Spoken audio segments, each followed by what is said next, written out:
ある意味でバランスの取れたですね、動画になっているというのが印象です。島の人々からしますと、仮に自衛隊が来れば、日本の領土としては守られるという一面がある一方で、やはり軍事目標になって敵から攻撃されるというリスクがある点など、現地の方々の様々な思い、複雑な思いなども多角的に取材した動画になっています。このジョニー・ハリスさんの動画のリンクについては概要欄に貼っていますので、先にそちらをご覧になりたいという方は、ぜひ先にそちらをですね、見てください。概要欄にリンク貼っております。この動画はですね、日本語版の吹き替えや字幕もついていますので、私たち日本人も気軽に見ることができる動画になっています。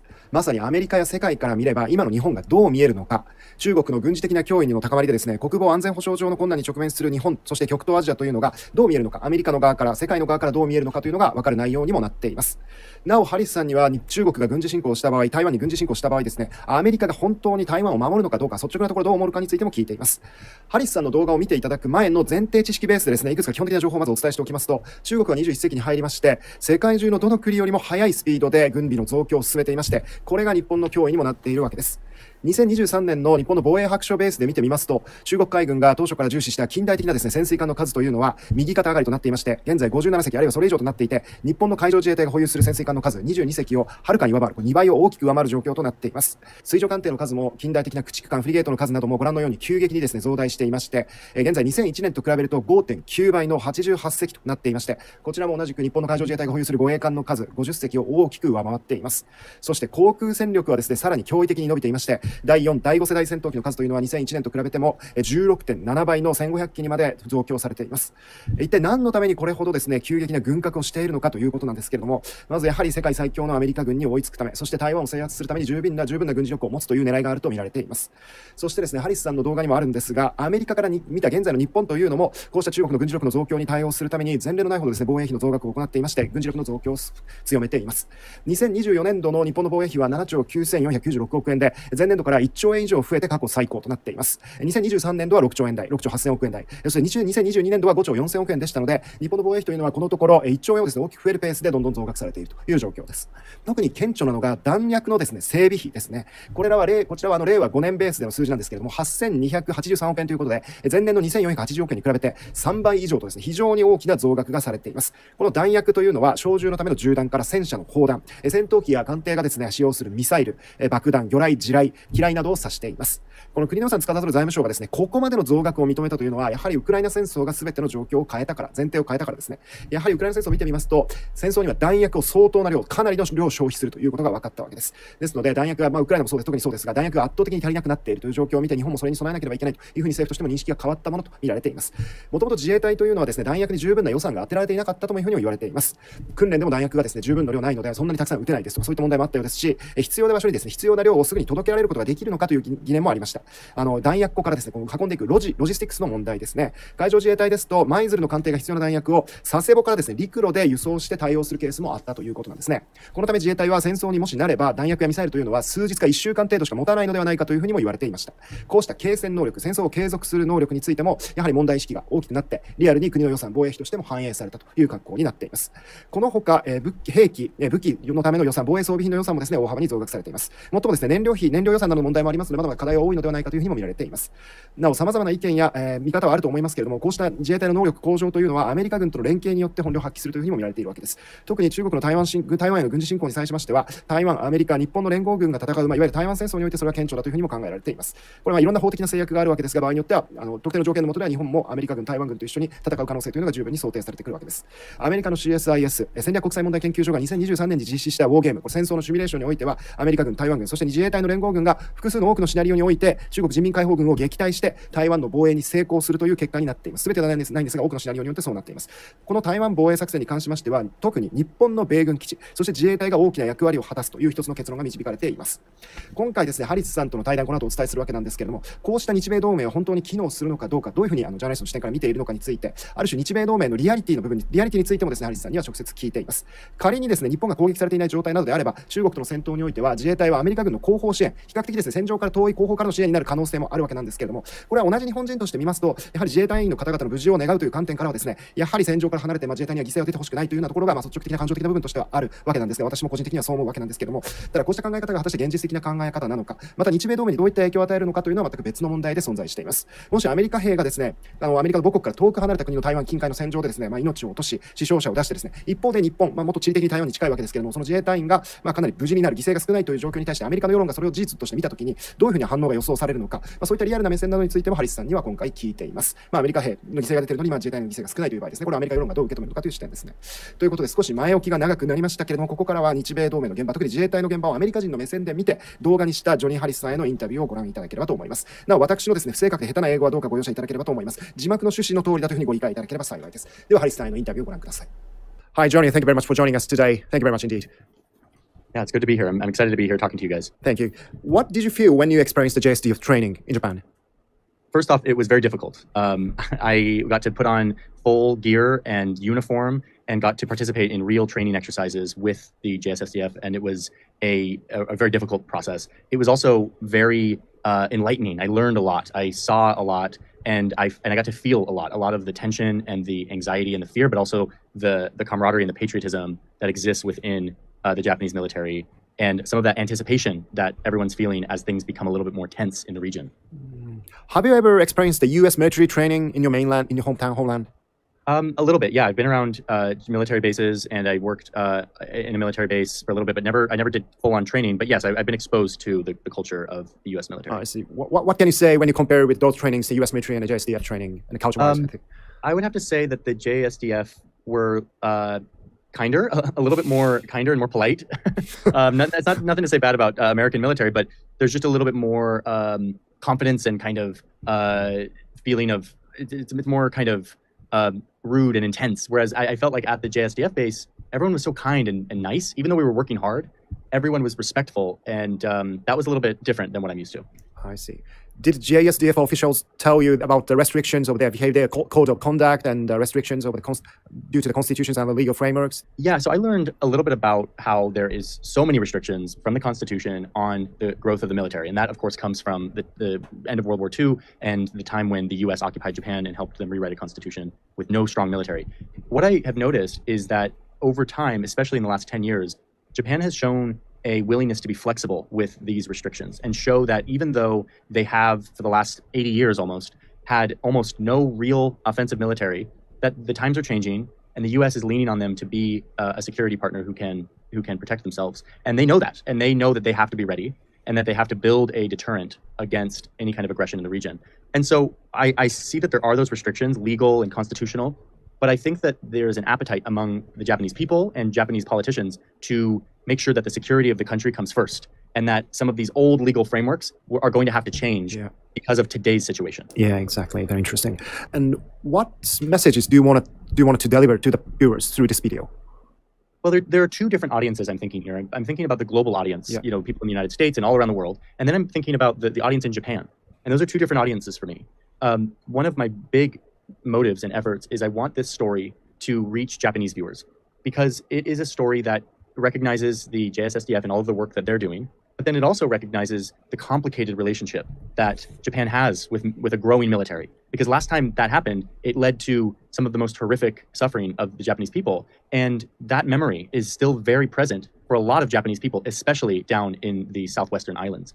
And so I wanted to create a discussion around the need for security, but the fear and the trauma that is associated with militarization. I think it's an important discussion that needs to happen. And I think that the voices of the Japanese people down in the southwestern islands, those voices need to be heard. And then for the rest of the world, I wanted people to see what is happening here in this region and understand that this is something that we read about in the newspaper, but for the people living here, for the soldiers and for the civilians, this is a real thing that they're thinking about every day. And it's very real for them. It's their daily life. It's their islands. It's their, it's their security. Yeah. And I want people to see that in both a geopolitical lens, but also in a human lens. And that was sort of my message from the video. I see. And actually, you talked to the officials of the amphibious task force and then the coastline. And I guess they never said that, but their first enemy is actually China. Yes, People's and they did tell me that pretty explicitly, and have told me that. And they use vague terms like, the security situation and environment has gotten more severe. They'll use these vague terms, but they're very clearly worried about a more aggressive China that is more and more comfortable using the ocean and using the sea as a way to project power. And Japan is a country of 4,000 or 14,000 islands. It is an island country. China is getting really good at creating, invading, bullying islands. And Japan and the amphibious task force is thinking a lot about how they're going to make it feel like a bad idea to ever invade a Japanese island. And that's why they have all these new techniques and units and troops that they do exercises on that I covered in the video that show that Japan now has these capabilities. They have surface-to-air missiles and surface-to-ship missiles and all these new missiles on these islands as well. That is basically aimed directly at making sure China knows that Japan is ready. Yeah, and also they have to be ready for the situation when the China invades Taiwan. At the same time, the China is going to invade the Japanese islands. That is why the amphibious task force is ready for. And my key question is, when the China invades Taiwan, is United States military is to protect Taiwan? Do you think they're going to protect Taiwan, or they want to just? I honestly don't know the answer to that question. I think they probably will in some form, and I don't know what form that takes. But I know that U.S. lawmakers and leaders need China to believe that they will protect. And I think that that's a very, very important mental calculation that they're making. I do think that the United States will do something severe to punish China and prevent any kind of real incursion into Taiwan. But I also don't think that the invasion of Taiwan is too near. I think China will show more aggressive gray area warfare in the meantime, blockades and other kind of warfare that isn't a full invasion, but still creates pain and creates discomfort for Taiwan and the global economy. But I don't think we're there yet. And I think that things could change, and we could get to a point where this escalation could start to go very quickly. And we're not there yet, but I know how quickly these things can change. Mm-hmm. And the commanders I talked to, they mention Ukraine. And they say Ukraine is an example that this kind of thing can happen very quickly. So even though it's not going to happen right now, everything could change in 5 years or 2 years. And that's what they're preparing for. When that happens, there'll be a whole other set of calculations that the U.S. will have to make. And I think they will come to their rescue. I just don't know how exactly. Yeah, it's difficult to see the calculations and the equation. And if the U.S. government decide to defend Taiwan, maybe the JSDF will participate in joint military operations. But due to the legal restrictions you mentioned before, that there will be a situation, or many situations, or some situation in which the American soldiers will be on the front lines in the fight against China. But on the other hand, the JSDF soldiers stays behind. And in that case, the American public may turn against Japanese, seeing a blood of American soldiers is spilled in war far from United States mainland. And while the blood of Japanese soldiers whose land is closer to the battlefield is hardly spilled. What is your take on this? I think that could be a real problem. The United States has been in a lot of wars, even in my lifetime, in faraway places, fighting, for other people, when really it was to protect American interests. But I remember growing up and seeing the wars in Afghanistan and Iraq, and there was a major outcry from the public saying, why are we fighting these wars that are so expensive, that are far away, and our soldiers are on the front lines? That's, these are senseless wars.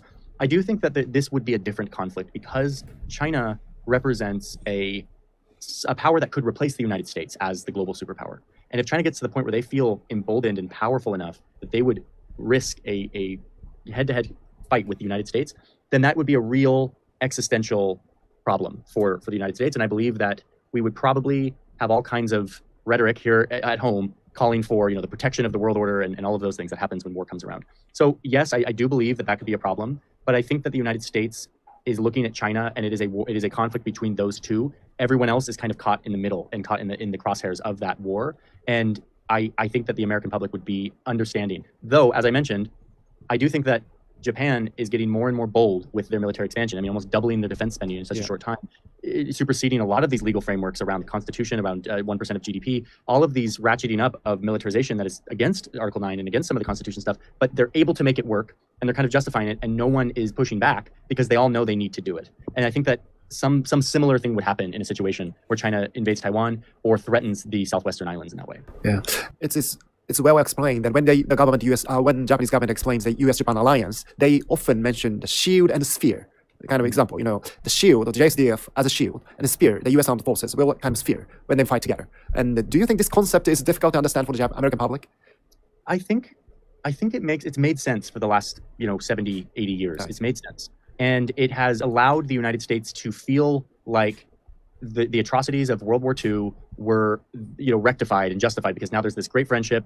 The United States is able to have this permanent presence in Japan, and there's this shield and spear relationship that allows the U.S. to pursue its security interests in Korea and Vietnam and all throughout the region.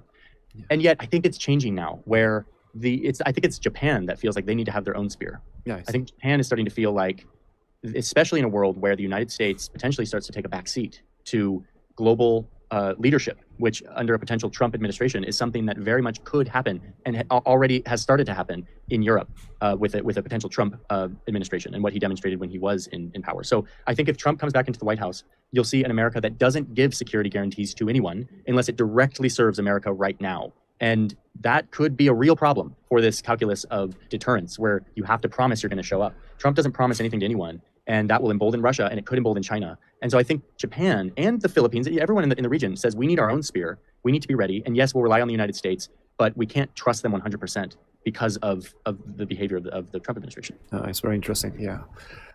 Personally, I guess whether the U.S. public can support the war to defend Taiwan depends on how the war begins, I guess. So looking back to the history, when the U.S. ship sank, the U.S. public opinion got very furious, got very angry. Now, when we look back at history, Maine, and the ship Maine was exploded, and the American public got very angry and went into war with Spain. And the luxury cruiser Lusitania, they were sunk by the U-boat by the German. And the American public got very furious, and they go to the World War I. And the warship Arizona was sunk due to the Pearl Harbor attack. The American public got very angry. And actually the U.S. ship or the U.S. citizen was killed on the ship, on board. And if the China is going to attack the U.S. vessel or the fleet, and do you think... my understanding is correct? No, I think that's absolutely correct, that any country will feel motivated to go to war if they feel like they need to seek revenge. And you're seeing this right now in Israel. Israel will go to war endlessly because of revenge. That is a powerful, powerful motivator. But what else is really motivating, especially for the American people, I've noticed in the last 2 years, is defending some kind of freedom, some kind of ideal of democracy and freedom. Here in the United States, when you drive around a neighborhood, for the last 2 years, you see Ukrainian flags on people's mailboxes. People put Ukrainian flags in their windows, and they light them up at night. And that has been so interesting to me, to see that this place that's far away, that most people didn't even know. Americans don't know a lot about geography, so it's like they don't even know where Ukraine is. And now suddenly everyone cares about Ukraine, and everyone has a Ukrainian flag. It's because and I think a lot of countries are like this, but I think the United States is very willing to go defend some kind of freedom. I think that's what brought us into Europe during World War II. And I think that the American people would rally around the David and Goliath sort of spectacle of China versus trying to swallow this democracy called Taiwan, where we get all our microchips.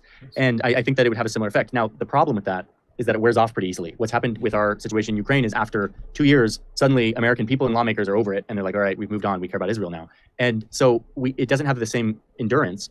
But I do believe that if Ukraine was invaded, we as a country would rally to support any kind of defense of the country. I don't know what cost we'd be willing to pay, but I think it would strike a nerve not too much differently than the Maine or Pearl Harbor. I see.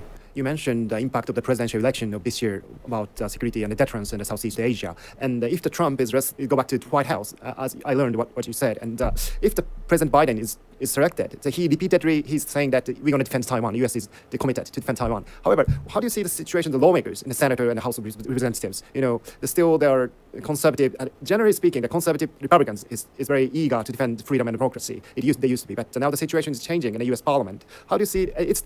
Absolutely, it depends on who will be the president. Yeah, I think it'll be the president that will make the difference, because Trump is a strange. He doesn't fit into a box. He is anti being global leadership because he doesn't love making alliances that are built off of trust. He is kind of a deal maker who wants to only make deals that will directly serve him. And so, whereas most American lawmakers and previous presidents from both parties